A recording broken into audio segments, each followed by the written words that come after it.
Okay, today we are talking about saving and restoring command mode.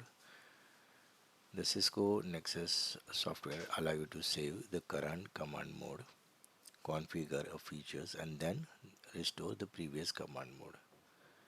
The push command saves the command mode, and the pop command restore the command mode. I can show you the example of that, how to save and restore the command mode. First, you config terminal. Okay, config T. Then write the command whichever you want. Just one of the command is event managers applet test.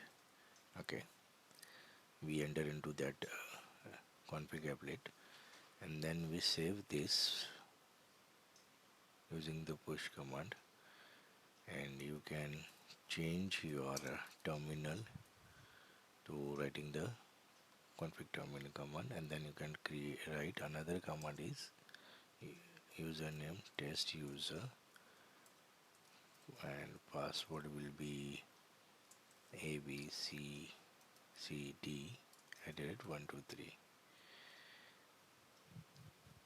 It is too simplest. And then okay, then you can type the pop command.